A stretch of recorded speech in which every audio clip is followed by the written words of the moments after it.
월간디아이 2018년 8월호 스페셜 이슈.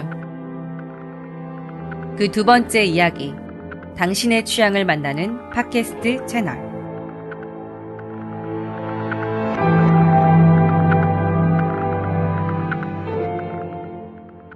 제작 및 편집에 있어 비교적 진입장벽이 낮은 만큼 팟캐스트는 어떤 플랫폼보다 다양한 개인이 제작에 참여하는 공간입니다. 다른 매체보다 직선적인 말을 활용하는 까닭에 제작자의 취향이 가장 또렷이 드러나는 공간이기도 합니다. 다양한 이들의 가장 내밀한 취향을 만나볼 수 있는 취향 아카이브인 셈이죠.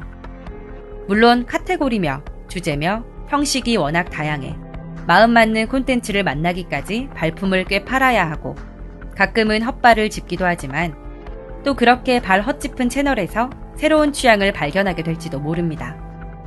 그 어떤 콘텐츠 플랫폼보다 개인의 취향이 자유롭게 또렷이 드러나는 공간. 이 중에 내 취향이 하나는 있을 거라며 한번 헤매보라고 옆구리 찌르는 것 같은 공간. 팟캐스트를 잠시 헤매이는 시간을 가져봅니다.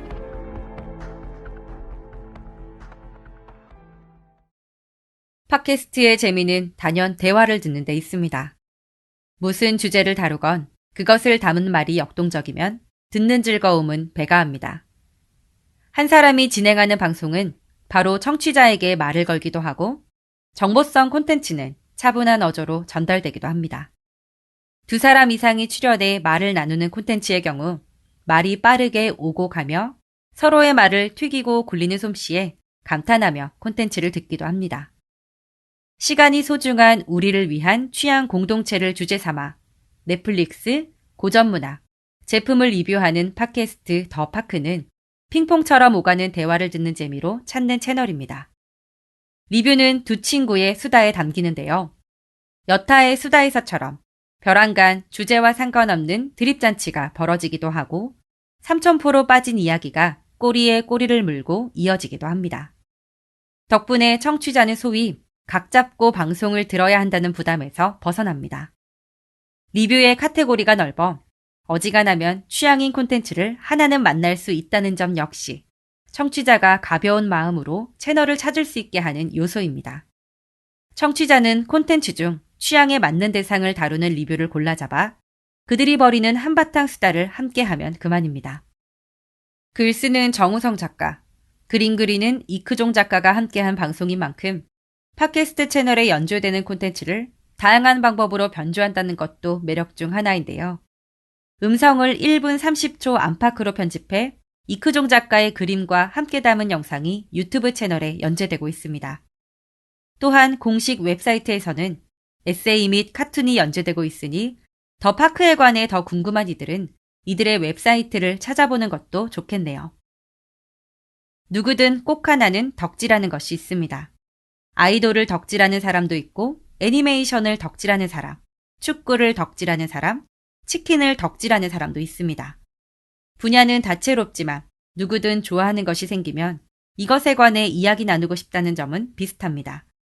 덕질은 그 대상에 관해 이야기 나누는 일까지를 포함합니다. 와중 좋아하는 대상은 있으나 덕질은 하지 못하는 경우도 생겨납니다. 덕질의 비주류 분야라 커뮤니티를 이루지 못한 경우가 그러한데요. 서로를 수소문하기 위해 오픈 카톡방 같은 것을 만들기도 하지만 소수의 인원이 주고받는 대화는 아무래도 왁자하게 떠드는 것보다는 덕질의 재미가 덜합니다. 내가 좋아하는 것은 적어도 내게는 언제나 좀 더 시끄럽게 떠들 만한 것이니까요. 팟캐스트의 개인성이 가장 잘 드러나는 채널은 이렇듯 커뮤니티를 이루기 어려운 분야에서 결핍된 덕질을 하는 이들의 갈증을 해소하는 방송을 진행하는 곳입니다.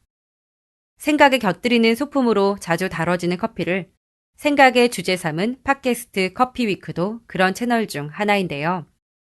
한 주간 쏟아진 커피 뉴스 속에서 의미 있는 키워드를 뽑아내 얕은 식견을 가진 패널들이 대담하게 이야기해봅니다. 라는 설명 아래 작년 6월부터 꼬박 연재되고 있는 콘텐츠 커피위크는 커피와 관련된 거의 모든 이슈를 다룹니다. 커피 시장 등의 다소 전문적인 주제부터 커피 여행지 추천 등 가볍게 들을 수 있는 주제까지 그 무게감도 다양합니다. 편의점 콜드브루 습격 사건처럼 리뷰성 콘텐츠도 있습니다. 커알못이 커피에 눈을 뜨기까지의 여정이라는 제목의 콘텐츠에서는 패널 중 한 명이 커피의 소위 입덕하기까지의 이야기가 담겨 있습니다. 커피 관련 행사에 다녀온 후기는 직관 후기를 떠올리게 합니다. 모두 팬 커뮤니티라면 발견될 법한 카테고리입니다. 2014년 노르웨이 국영방송 NRK는 7시간 동안 철로를 달리는 기차의 창밖만을 보여주는 방송을 송출했습니다. 이 방송을 보기 위해 수많은 시청자가 TV 앞에 모여들었습니다. 영상 스트리밍 채널 넷플릭스에는 화면 보호기 같은 영상이 여러 서비스됩니다. 벽난로 속 모닥불을 보여주거나 12종의 해파리가 돌아다니는 바닷속을 1시간 동안 비춥니다. 모두 마음의 안정식에 설명이 달려 있습니다. 팟캐스트 채널 중에도 그런 채널이 있습니다. 말에 물리고 사람에 지치고 노랫말은 차치하고 멜로디가 있는 음악조차 듣기 버거울 때, 아무 의도도 없는 다만 채집된 소리를 듣고 싶을 때 찾아들 수 있는 공간 같은 채널. 네이버 오디오 클립에서 서비스되는 어쿠스틱 포토는 이성민 사운드 디자이너와 김미경 사진작가가 협업한 사운드 스케이프 작업물을 연재한 채널입니다. 두 작가의 10여 년 협업의 결과물을 모은 본 채널은 국립공원 곳곳의 소리를 담고 그 공간을 사진으로 남겨 동시 공개하는 것을 내용으로 합니다. 공간이 국립공원인 만큼 채집된 소리에는 말이 없습니다. 범종이 치고 개울이 흐르고 검은등 뻐꾸기며 호랑지빠기가 웁니다. 각각의 콘텐츠는 3분 안팎입니다. 취향을 저격할 만한 콘텐츠를 먼저 소개했지만 팟캐스트에는 취향만큼 필요를 저격하는 콘텐츠 역시 많습니다. 일이나 공부를 하면서 문득 궁금해진, 그러나 어디서 정보를 얻기는 막막했던 주제를 다루는 독특한 미디어의 팟캐스트 채널을 이어지는 월간 DI 8월호의 기사 팟캐스트를 대하는 전통 미디어들의 자세를 통해 만나봅니다.